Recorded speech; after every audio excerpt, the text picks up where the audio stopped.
A partir de agora, na Rádio da Família. Abre, Senhor, os meus olhos com o seu poder. Caminhando com Jesus. Acredite, se Deus é por nós, quem será contra nós?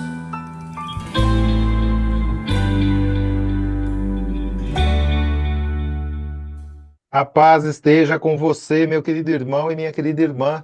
Seja louvado nosso Senhor Jesus Cristo, para sempre seja louvado. Vamos caminhar com Jesus em nome do Pai, do Filho e do Espírito Santo. Amém. Inspirai, ó Senhor, as nossas ações e ajudai-nos a realizá-las para que em vós comece e para vós termine tudo aquilo que fizermos. Por Cristo, Senhor nosso. Amém. Santíssima Virgem Maria, Mãe de Deus, rogai por nós. Castíssimo São José, patrono da Igreja, rogai por nós. Como podemos viver melhor a caridade no tempo da Quaresma? Vamos aprender com o Padre Leonardo Wagner. E hoje eu vou falar para vocês sobre a caridade. Porque na Quaresma a gente se preocupa muito qual penitência eu vou fazer. E certamente isso já lhe deixou um pouco preocupado. Por exemplo, será que eu estou cumprindo a minha penitência? Será que eu fiz uma penitência boa? Qual penitência eu vou fazer? E as pessoas se preocupam muito com a penitência. Eu acho isso justo, mas esquecem das outras duas coisas, né? Que é a oração, que precisamos rezar mais na Quaresma, e rezar melhor, né? Não só quantidade, mas uma melhor qualidade, ir ao Santíssimo, confessar bem, e a caridade, que quase não se fala, né? Então, como é que eu posso viver melhor a caridade? Vejam, a caridade, na verdade, é o centro de tudo. Se não houver caridade, de nada vale. É para a caridade que nós estamos indo. Porque a caridade, essa palavra caridade, que ela é bastante estragada no mundo de hoje, ela significa amor, mas não um amor qualquer, é o amor de Deus. Deus caritas est, Deus é amor. Está lá na Bíblia, na primeira carta de São João, ele fala 2 vezes esta frase tão bonita, que é a definição para mim mais perfeita de Deus. Deus é amor. Então, a caridade, ela não é somente dar coisas. O que eu vou dar para os pobres? Eu vou dar dinheiro, eu vou dar não sei o quê, eu vou dar uma roupa velha que eu não uso mais, né, que não está prestando para nada. O que eu vou dar para os pobres? Então a gente, quando pensa em caridade, pensa em dar alguma coisa. Mas na verdade, a caridade é bem além disso. E nós vamos refletir um pouco sobre isso agora. Então queria convidar você a, comigo, meditar sobre uma passagem muito conhecida, muito famosa de São Paulo, muito linda, de 1 Coríntios, capítulo 13, aonde ele fala sobre a caridade e diz que a caridade está acima dos dons, acima de tudo. Em primeiro lugar, a primeira das virtudes, a principal delas, o eixo no qual todas giram e devem girar é a caridade. E São Paulo vai dizer o seguinte: ainda que eu falasse as línguas dos homens e dos anjos, se não tiver caridade, sou como o bronze que soa ou como o símbolo que retine. Mesmo que eu tivesse o dom da profecia e conhecesse todos os mistérios e toda a ciência, mesmo que tivesse toda a fé a ponto de transportar montanhas, se não tiver caridade, não sou nada. Ainda que distribuísse todos os meus bens em sustento dos pobres e ainda que entregasse o meu corpo para ser queimado, se não tiver caridade, de nada valeria. Veja que isso é bastante estranho para o mundo moderno e talvez para nós também. Como assim? Se eu tivesse o dom de falar muitas línguas, se eu tivesse tanta fé a ponto de transportar montanhas, como Jesus diz no Evangelho, se tiveres fé como um grão de mostarda, direis àquele monte, afasta-te, afasta-se e ele se afastará. Bom, inclusive isso já aconteceu na história da igreja, né? Padres santos que moveram inclusive montes. Vejam, tem outra coisa bem interessante. Mesmo que eu distribuísse todos os meus bens em sustento dos pobres, Aí é demais. Como assim? Eu vou dar todos os meus bens aos pobres e ainda assim não ter caridade? Não ser verdadeira caridade? Veja, não são as nossas ações que mostram que temos caridade. A caridade ela não é externa, ela é interna. É quando eu faço por amor a Jesus. Porque muitos homens na história fizeram grandes sacrifícios e grandes renúncias por amor a ideologias, por amor a mentiras, a coisas falsas, como por exemplo o comunismo e tantas outras ideologias loucas que surgem por aí. Vejam como as pessoas se desfiguram, sofrem, inclusive fazem plásticas, coisas bem absurdas, por exemplo, pessoas que se fazem de animais e se comportam como animais. Aquilo é claro que é um absurdo e é claro que aquilo é uma renúncia, é claro que aquilo é um sacrifício. Ou talvez para cometer um crime, as pessoas estudam, planejam, enfim, não importa. O que importa é que não é a obra que me faz caridade. Por exemplo, pensemos nos pobres. Quantas pessoas para conseguirem benefícios, talvez benefícios eleitorais, dão coisas aos pobres, coisas que estão sobrando, né? Ou coisas que, na verdade, estão comprando votos. Estou dando alguns exemplos, não estou dizendo que todas essas pessoas são más. Estou dizendo que a verdadeira caridade, ela parte de um coração apaixonado por Jesus, apaixonado por Deus, porque a caridade é Deus, Deus é amor. Então, a caridade é, em primeiro lugar, amar a Deus sobre todas as coisas. Então, como nós podemos viver a caridade na Quaresma? Será que não é lícito dar esmolas? Será que não é só isso? Não, preste atenção. A caridade, ela vem do coração de Deus. Então, ela deve brotar da nossa alma, do nosso coração que ama a Deus sobre todas as coisas. E São Paulo, ele vai nos dar algumas, não dicas, mas algumas características da verdadeira caridade. Vamos lá? A caridade é paciente. Então, você quer viver a caridade? Seja paciente. Perder a paciência facilmente é uma falta de caridade. A caridade é bondosa. Então, seja bondoso, bondosa com as pessoas. E assim você estará vivendo a verdadeira caridade. A caridade não tem inveja. Vejam, a inveja é um pecado pouco confessado, mas eu ousaria dizer que é quase um pecado cultural no Brasil e muito explorado pelos políticos. A inveja das pessoas, de quem é mais rico, de quem tem mais bens, de quem tem sucesso, a gente acaba tendo raiva dessas pessoas, ou não gostando, ou julgando, enfim, não cuidando da nossa vida. Isso é falta de caridade. A caridade não é orgulhosa, não é arrogante, nem escandalosa. Então, seja humilde e assim você será caridoso. Não tem coisa mais agradável de conversar, de falar, de estar perto do que uma pessoa humilde. E o oposto é verdade. Uma pessoa desagradável é aquela que acha que só ela faz tudo de bom, só ela tem as melhores coisas, tudo que ela escolhe é melhor, até a comida dela é perfeita. Eu falo isso porque eu já convivi com uma pessoa assim.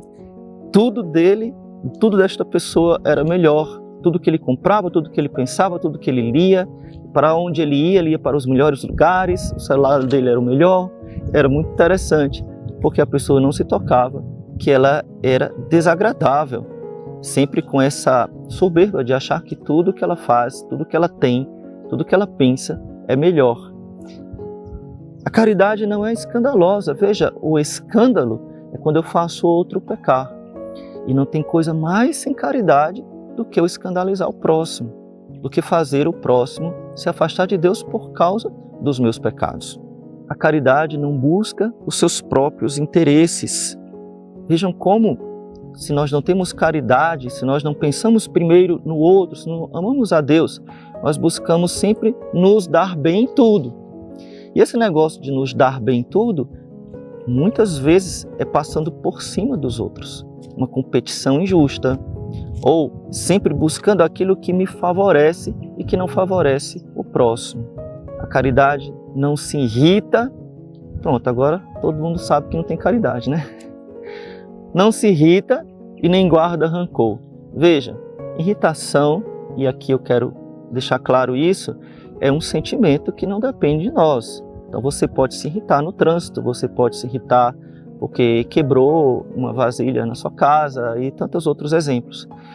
O problema não é ter um sentimento, uma raiva momentânea, uma irritação por algo que fizeram contra nós. O problema é se deixar levar pela irritação.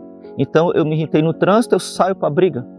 Quebrou um prato, eu fico com raiva, quebro mais outro, assim, quebra, desgraça, joga no chão. Então tem pessoas que ficam tão nervosas, né, são tão irritadas, que ninguém quer estar perto daquela pessoa, porque o sol está quente demais, ela começa, ou então vai chover, droga, começa a xingar com tudo. É ou não é falta de caridade? Por exemplo, agora o sol está quente demais, droga, vai estragar a filmagem. Então não guarda rancor, ou seja, aquela pessoa que procura perdoar o próximo, né? Às vezes, pessoas guardam rancor por coisas pequenas, né? Porque passou por mim, não falou, porque esqueceu o meu aniversário, porque não me deu presente de Natal. Misericórdia, né? Então a gente, às vezes, se ofende por coisas tão pequenas e não pensamos que ofendemos a Deus por coisas bem maiores. Quer dizer, ofensa para nós não, né? Mas para Deus eu faço todo dia e não tem nada. Veja que absurdo. Então, não se alegra com a injustiça, mas se rejubila com a verdade.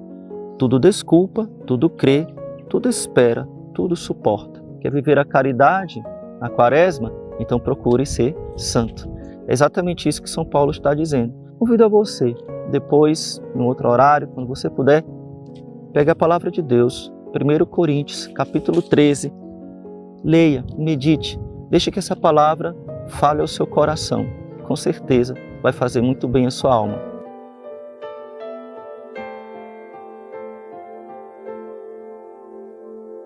Um coração para amar, para perdoar e sentir, para chorar e sorrir.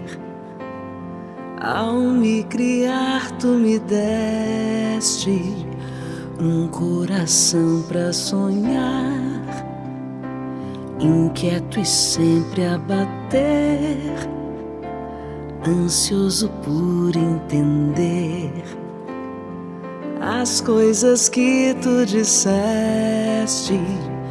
Eis o que eu venho te dar, eis o que eu ponho no altar. Toma, Senhor, que Ele é teu. Meu coração não é meu. Eis o que eu venho te dar, eis o que eu ponho no altar. Toma, Senhor, que Ele é teu. Meu coração não é meu. Quero que o meu coração seja tão cheio de paz e não se sinta capaz de sentir ódio ou rancor. Quero que a minha oração possa me amadurecer, leve-me a compreender as consequências do amor. Eis o que eu venho te dar, eis o que eu ponho no altar. Toma, Senhor, que Ele é teu. Meu coração não é meu. Eis o que eu venho te dar, eis o que eu ponho no altar. Toma, Senhor, que Ele é teu. Meu coração não é meu.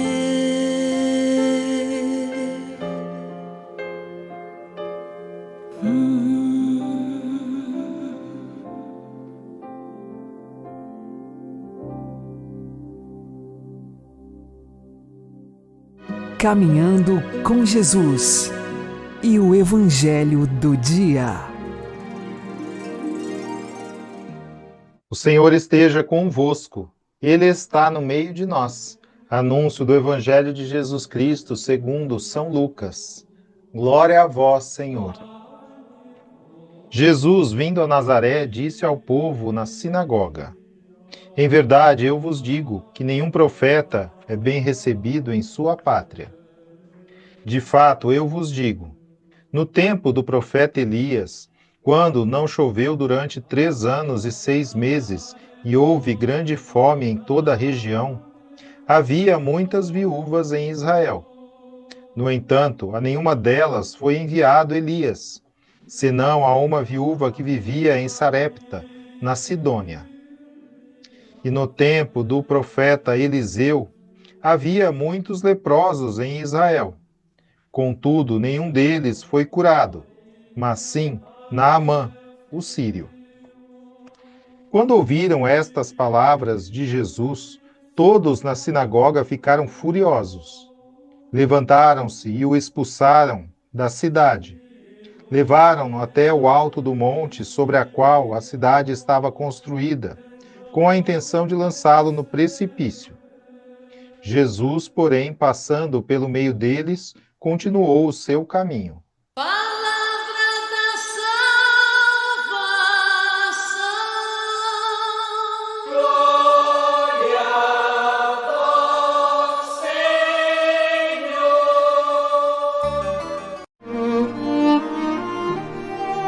Agora, a homilia diária com o Padre Paulo Ricardo.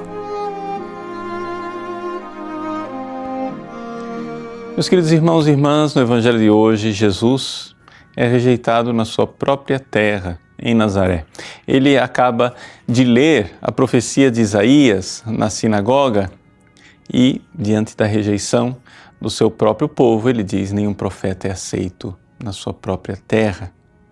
Qual é a verdade que está por trás disto que o Evangelho quer nos ensinar? Veja, Deus, Ele fala, mas Ele não fala somente de forma espetacular e clamorosa. Ele fala também no dia a dia, né? Nas coisas corriqueiras e ordinárias da nossa vida. E é para isto que Jesus está chamando a atenção.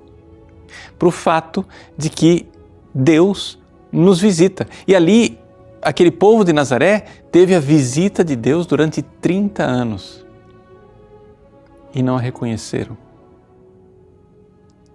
Por quê? Por que os nazarenos não reconheceram Jesus? Porque Jesus era um homem comum, normal.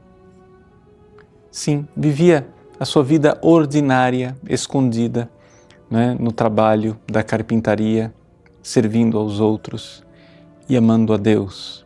Nesta vida do dia a dia, Deus estava ali. O povo de Nazaré esperava que, se Deus vai se manifestar, Ele deve se manifestar de forma extraordinária, deve se manifestar, né, com alguma espécie de espetáculo hollywoodiano, uma coisa assim bem clamorosa. E, no entanto, Deus estava lá escondido, lado a lado com eles. Deus os visitou e eles não o reconheceram. Esse trecho do Evangelho de São Lucas pode ser colocado em paralelo com o mesmo trecho deste Evangelho quando Jesus finalmente chega a Jerusalém. E ele chora sobre a cidade santa de Jerusalém, dizendo: porque não reconhecestes o tempo em que foste visitada. Não reconhecestes o Kairós, o tempo oportuno, o tempo da graça, em que houve a visita de Deus, a episcopé de Deus, o fato de Deus estar conosco. Pois bem, ali nós vemos verdadeiramente que precisamos estar atentos. Portanto, nessa Quaresma, o Evangelho de hoje pode ser, digamos assim, iluminado por uma frase de Santo Agostinho: Timeo Deum transeuntem. Eu tenho medo do Deus que passa. e não volta mais. De nós perdermos o Kairos, de perdermos o tempo da graça, o tempo em que Deus nos visita e nos visita de forma ordinária, de forma comum, diria banal até. Ou seja, Deus não faz barulho. No silêncio de Nazaré, na timidez de Nazaré, no escondimento de Nazaré, na simplicidade de Nazaré, estava ali Deus. E Deus conviveu com aquela gente, com aquele povo. Assim como na sua Nazaré, no seu dia a dia. Sim, você trabalha, você tem suas preocupações, tem suas dificuldades. Quantas e quantas vezes a cruz visita você, as inquietações. Talvez essa quaresma não esteja sendo nada fácil para você. Pois bem, nessas dificuldades, nessas lutas, ali há uma presença de Deus. Mas não é uma presença que grita. É uma presença suave, como aquela brisa do profeta Elias. Deus fala numa brisa suave, no encanto do dia a dia. Pessoas até que nem conhecem Deus podem ser voz e instrumento de Deus para você. Sim, é importante estar atentos, para que não incorramos na miséria, né, do povo de Nazaré. Visitados, amados, tocados por Deus, não foram capazes de reconhecer o toque da graça. Nessa quaresma estejamos atentos. É o Kairos, é o tempo oportuno da visita de Deus. Deus abençoe você. Em nome do Pai, e do Filho e do Espírito Santo. Amém.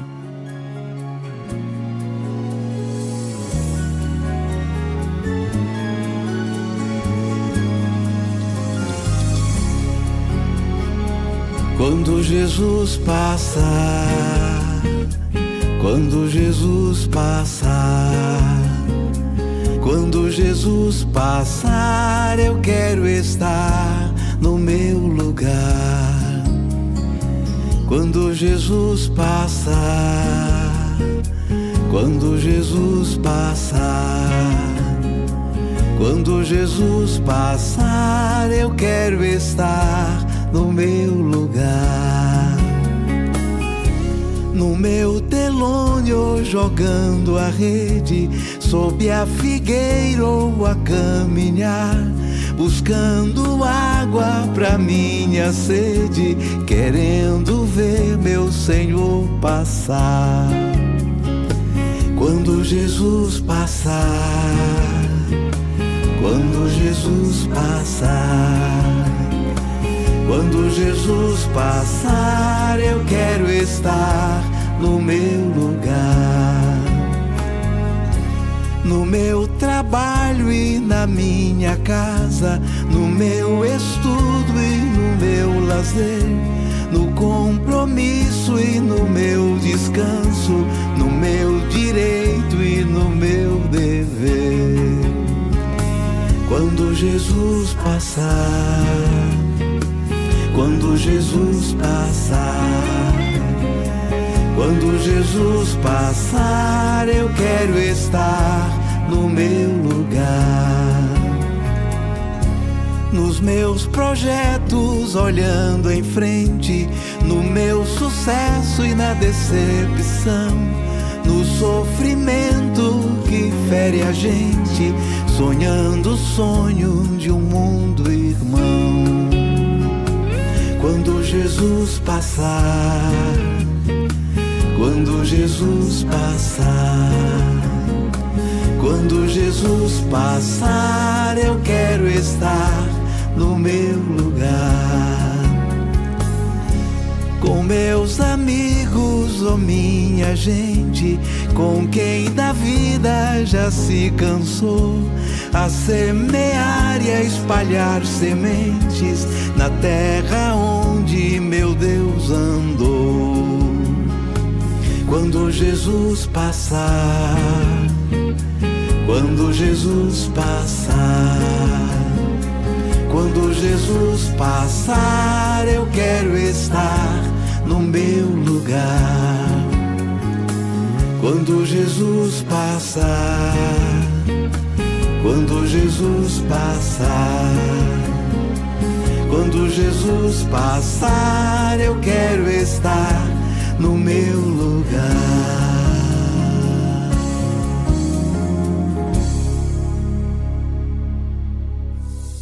Agora você ouve o Catecismo da Igreja Católica.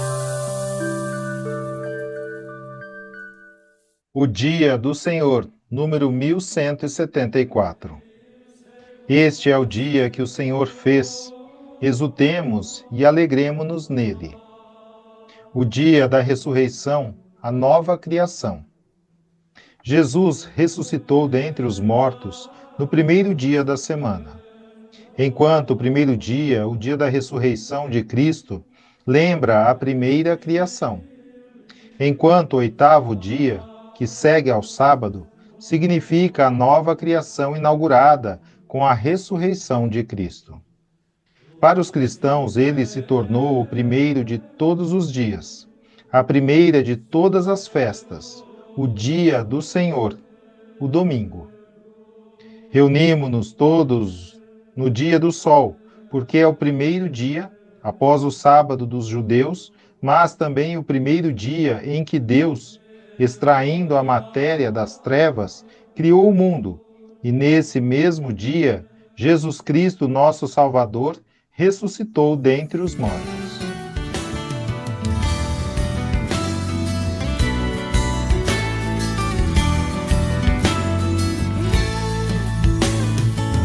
Este é o dia que o Senhor fez para nós, dia cheio de louvor e de alegria.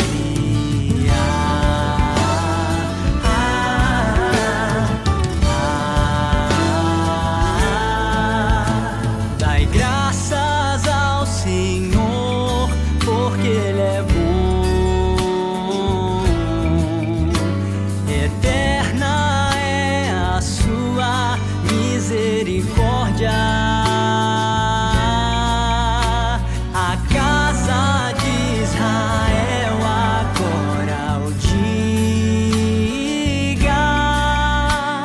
Eterna é a sua misericórdia. Eterna é a sua misericórdia. Eterna é a sua misericórdia.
O Santo do Dia, com o Padre Alex Nogueira. Neste dia 24 de março, nós fazemos memória de Santa Catarina da Suécia. Ela nasceu no ano de 1331 na Suécia e sua mãe é Santa Brígida. Quando então jovem, Santa Catarina se casou com Edgard. Esse já tinha alguns problemas de saúde e já no casamento esses problemas se agravaram. E então Santa Catarina cuidou muito bem de Edgard. Sua mãe, Santa Brígida, fazia uma vida de muita santidade, uma vida mística, mas ela ficou viúva e então decidiu ingressar na vida religiosa. Santa Brígida, como viúva, foi até Roma numa peregrinação para iniciar esta vida religiosa. E a filha, Santa Catarina da Suécia, pediu autorização ao esposo Edgard e esse permitiu que ela fizesse essa peregrinação junto com a mãe.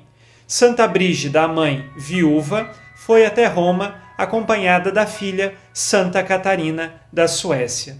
Chegaram em Roma aos túmulos do apóstolo Pedro e do apóstolo São Paulo, souberam da notícia de que Santa Catarina da Suécia tinha perdido o marido, Edgard morreu. E então ali em Roma, Catarina decidiu seguir a Jesus na vida religiosa junto com sua mãe. As duas então fundaram o convento de Vadstena, uma vida de comunidade onde se instalou então a Ordem de São Salvador, fundada por Santa Brígida, a mãe de Santa Catarina da Suécia. As seguidoras começaram a crescer cada vez mais e assim Catarina da Suécia crescia também na vida comunitária e nas virtudes. É relatado que nas inúmeras viagens que Santa Catarina fez, acompanhada de sua mãe, quando ela passava por diversos perigos, um servo aparecia e lhe ajudava diante daqueles perigos. Lembremos que naquele tempo, fazer peregrinações, seja a Roma, seja também a Terra Santa, eram caminhos perigosos onde havia muitos assaltantes. E por isso a imagem de Santa Catarina da Suécia tem um servo ao lado dela, representando estas realidades de proteção divina que ela recebia nas viagens que fazia com sua mãe, Santa Brígida. Nós vemos aqui mãe e filha que são santas. Buscaram seguir a Jesus Cristo e juntas, na família, conseguiram santificar o lar. Peçamos nos dias de hoje que nós aprendamos a, na família, buscarmos juntos a santidade, que é a vocação de todos nós. Santa Catarina da Suécia, depois da morte de sua mãe, se tornou a responsável por aquele convento e continuou com uma vida muito santa. Ela, que já havia ficado também viúva, recebeu muitos convites para se casar novamente, mas a todos esses convites ela recusou. Houve uma ocasião que um homem tentou até mesmo violentar, querer que Catarina se casasse com ele, mas Deus a protegeu e ela se livrou daquele homem. Ele ficou cego por um período. E assim, Santa Catarina permanentemente se dedicou a Deus até o fim de sua vida. Ela morreu no ano de 1381. Peçamos hoje a sua intercessão, rezando com você e por você.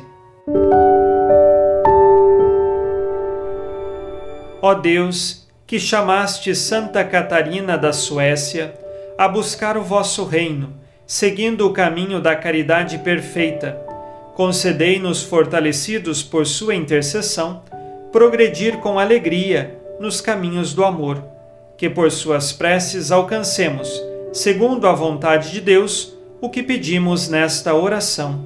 Por Cristo nosso Senhor. Amém. Ave Maria, cheia de graça, o Senhor é convosco. Bendita sois vós entre as mulheres, e bendito é o fruto do vosso ventre, Jesus. Santa Maria, Mãe de Deus, rogai por nós, pecadores, agora e na hora de nossa morte. Amém. Santa Catarina da Suécia, rogai por nós. Abençoe-vos Deus Todo-Poderoso, Pai e Filho e Espírito Santo. Amém. Fique na paz e na alegria que vem de Jesus.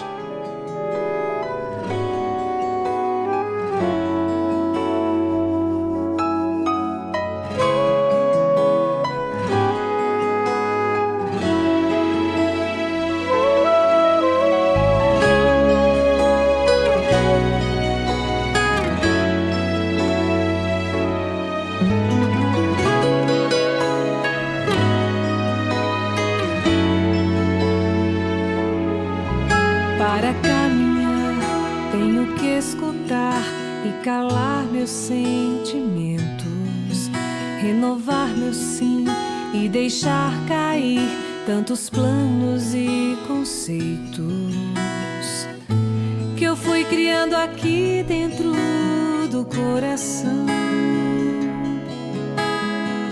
Sem pensar, eu quis de volta a minha vida em minhas mãos.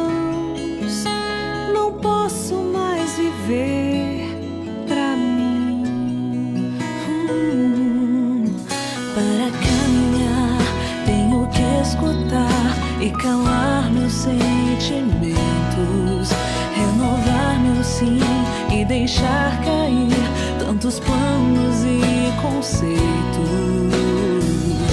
que eu fui criando aqui dentro do coração. Sem pensar, eu quis de volta a minha vida em minhas mãos. Não posso mais viver pra mim. A minha vocação é me doar e por amor darei o meu melhor, pois o Senhor que um dia me chamou quer que eu seja luz para as nações. Não mereci chegar onde estou, mas se cheguei aqui eu quero então fazer valer a pena toda dor, levando esperança a esse povo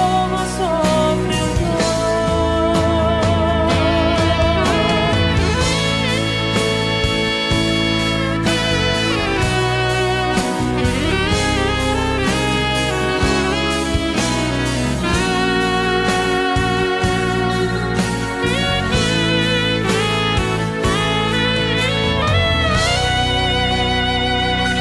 A minha vocação é me doar e por amor darei o meu melhor, pois o Senhor que um dia me chamou quer que eu seja luz para as nações.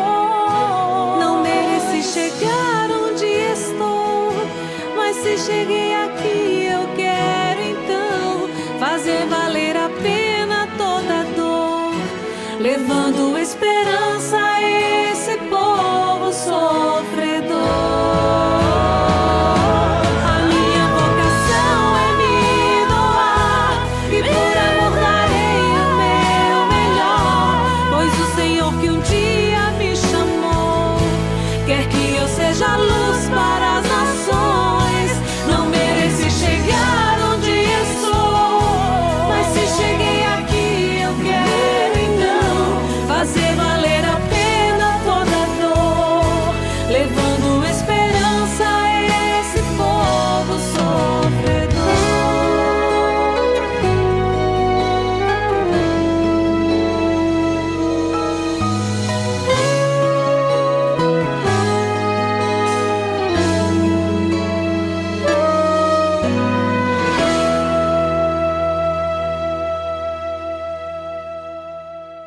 Você está ouvindo na Rádio da Família, Caminhando com Jesus.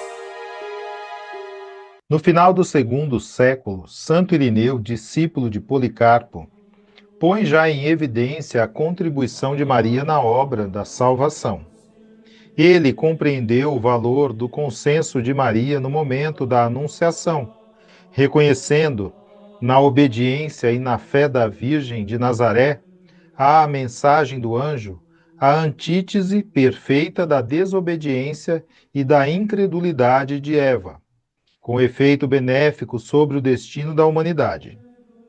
De fato, assim como Eva causou a morte, de igual modo Maria, com o seu sim, se tornou causa de salvação para si própria e para todos os homens. Mas trata-se de uma afirmação não desenvolvida de modo orgânico e habitual pelos outros padres da Igreja. Essa doutrina, porém, é sistematicamente elaborada pela primeira vez no final do 10º século, na Vita de Maria, escrita por um monge bizantino, João, o Geometra. Maria é aqui unida a Cristo em toda a sua obra redentora, participando, segundo o plano divino, na cruz e sofrendo pela nossa salvação. Ela permaneceu unida ao Filho em toda a ação, atitude e vontade. A associação de Maria à obra salvífica de Jesus realiza-se mediante o seu amor de mãe, um amor animado pela graça que lhe confere uma força superior. A mais isenta de paixão mostra-se a mais compassiva. Rogai por nós, Santa Mãe de Deus, para que sejamos dignos das promessas de Cristo. Amém. O Senhor nos abençoe, nos livre de todo mal e nos conduza à vida eterna. Amém. E que Maria e José nos conduzam pelas mãos para que continuemos caminhando com Jesus.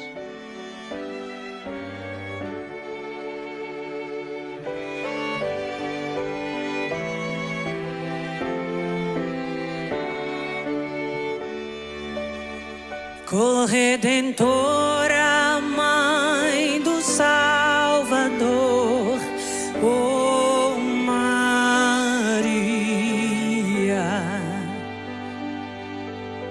venham todos sempre a louvar, oh Maria,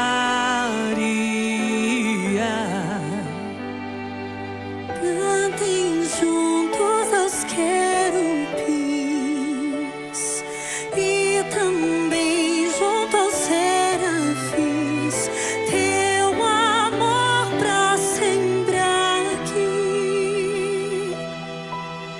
Salve, salve, salve, Rainha.